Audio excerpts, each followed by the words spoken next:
Bollywood actress Sushmita Sen और उनकी acting का तो हर कोई दीवाना है। इस साल एक्ट्रेस दो बड़ी शानदार सीरीज से ओटीटी पर तहलका मचाने वाली है। एक्ट्रेस की सीरीज आर्या का तीसरा सीजन रिलीज के लिए तैयार है। वहीं दूसरी तरफ उनकी अगली वेब सीरीज ताली की चर्चा भी खूब बनी हुई है। सीरीज का पोस्टर देखने के बाद ही फैंस इसका बेसब्री से इंतजार कर रहे हैं। ये सीरीज जल्द ही रिलीज होने वाली है। हाल ही में एक्ट्रेस ने अपने इंस्टाग्राम पर इस सीरीज का पोस्टर शेयर किया। ये पोस्टर फैंस को बहुत ही पसंद आया। सीरीज की कहानी रियल स्टोरी पर बेस्ड है। इसके पोस्टर से साफ है कि एक्ट्रेस किन्नर का रोल सीरीज में निभा रही है। ताली का मोशन पोस्टर जियो सिनेमा और सुष्मिता सेन दोनों के सोशल मीडिया पर रिलीज हो गया है, जो काफी शानदार है। मोशन पोस्टर में सुष्मिता का चेहरा पूरा नजर नहीं आ रहा, सिर्फ आंखें ही नजर आ रही हैं, लेकिन आंखों से ही एक्ट्रेस ने गजब की अदाकारी की है। मोशन पोस्टर में 3 जेंडर टिक बॉक्स बने दिखाई दे रहे हैं, जिसमें ट्रांसजेंडर बॉक्स में बिंदी दिखती है। फिर सुष्मिता सेन का माथा और बोलती हुई सी आंखें दिखाई देती हैं।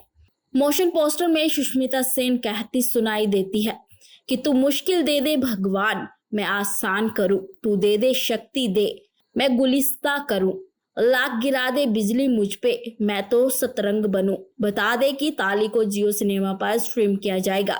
हर कोई सुश के अंदाज की तारीफ कर रहा है। एक यूजर ने लिखा, सुष्मिता आप ही इसे कर सकती हो, हमें भरोसा है कि आप इस रोल को यादगार अंदाज में अदा करोगी। जानकारी के लिए बता दें कि सुष्मिता सेन की यह सीरीज ट्रांसजेंडर गौरी सावंत पर बेस्ड है।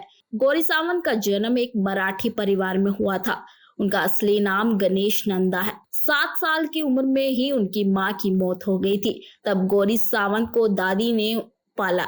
थोड़ा बड़ा होने पर गौरी सावंत को जब अपनी सेक्सुअलिटी के बारे में पता चला तो पिता को बताने की हिम्मत नहीं कर पाई, और जब बताया तो उन्होंने स्वीकार नहीं किया। इसके बाद गौरी सावंत ने घर ही छोड़ दिया। गौरी सावंत ने फिर वेजिनोप्लास्टी कराई और हमेशा के लिए गणेश नंदन से गौरी सावंत बन गई। गौरी ने अपनी जिंदगी में खूब दुख और दर्द झेले, पर आज वे किन्नरों के लिए काम कर रही हैं। वे पेशे से एक सोशल वर्कर है। गौरी सावंत ने एक इंटरव्यू में बताया था कि उनके पिता ने उन्हें जीते जी मार दिया था। दरअसल गौरी सावंत के जिंदा रहते हुए भी पिता ने उनका अंतिम संस्कार कर दिया था। बता दें कि जब गौरी सावंत स्कूल जाया करती थी, वहां भी बच्चे तथा शिक्षक गणेश उर्फ गौरी सावंत के मजे लेते थे। परिवार वाले, समाज वाले लोग गणेश को लड़की, हिजड़े, किन्नर, छक्का आदि हर कुछ नामों से चिढ़ाते थे। उनके पिता को गणेश के कारण शर्मिंदगी महसूस होने लगी थी। पिताजी ने गणेश से बात करना बंद कर दिया था। गणेश ने अपने पिता को अपनी बात समझाने की बहुत कोशिश की, परंतु पिता नहीं समझे। फिर उन्होंने 16 साल की उम्र में घर छोड़ने का फैसला लिया। गणेश घर से 60,000 रुपए लेकर मुंबई चले गए थे। जब गणेश मुंबई पहुंचा, उस समय गणेश के पास घर, कपड़ा, खाना कुछ भी नहीं था। तब उन्होंने सिग्नल के पास खड़े होकर भीख मांगी।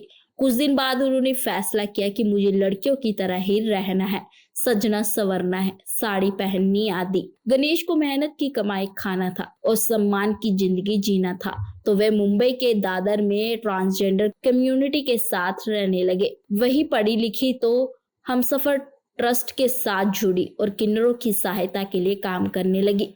हमसफर ट्रस्ट की सहायता से इन्होंने खुद की वेजिनोप्लास्टी करवा ली थी और हमेशा के लिए वे गणेश नंदन से गौरी सावंत बन गई। इसके बाद 2000 में गौरी सावंत ने एक संस्था बनाई जिसका नाम सखी चार चौगी। इस संस्था में उन्होंने किन्नरों के सहायता तथा हित के लिए काम करना शुरू किया।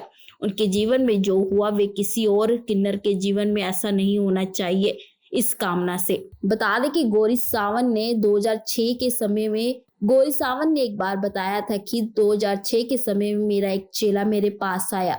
उसने मुझसे कहा कि कुछ साल पहले एक महिला तुमसे अचार मांगने आई थी।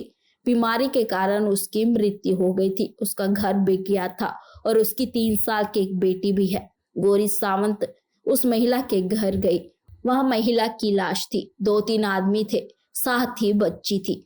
एक आदमी के उस महिला पर 2 लाख रुपए उधार थे, तो वह बच्ची को बेचने के लिए ले जा रहा था, परंतु गौरी सावंत ने उस आदमी से बच्ची को ले लिया और कहा कि मेरे इस महिला पर 5 लाख रुपए उधार हैं, ये बच्ची मेरे पास रहेगी। मैं तुम्हें तुम्हारे 2 लाख रुपए दे दूंगी। मैं उस बच्ची को अपने घर ले आई। उस लड़की का नाम गायत्री रखा। ट्रांसजेंडर को बच्चा अडॉप्ट करने का अधिकार नहीं था, परंतु गौरी ने ये लड़ाई लड़ी और गायत्री की आधिकारिक माँ बनी।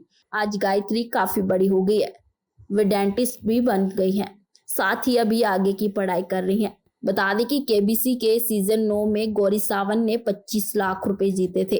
केबीसी में गौरी सावंत को इसलिए बुलाया गया था क्योंकि वे सेक्स वर्कर के बच्चों की मदद करती थी। इन पैसों से इन्होंने सेक्स वर्करों के बच्चों के लिए एक ट्रस्ट बनाया था जिसका नाम आजी का घर रखा गया था, लेकिन अमिताभ बच्चन ने ट्रस्ट का नाम बदलकर नानी का घर रख दिया था। लेकिन अब गौरी सावंत की बायोपिक पर सुष्मिता सेन नजर आएंगी। अब देखना ये होगा कि क्या सुष्मिता सेन उनके जीवन को सही ढंग से दिखा पाएंगी या नहीं। अभी इस सीरीज का फर्स्ट लुक सामने आया जिसमें सुष्मिता सेन ताली बजाते हुए नजर आ रही है।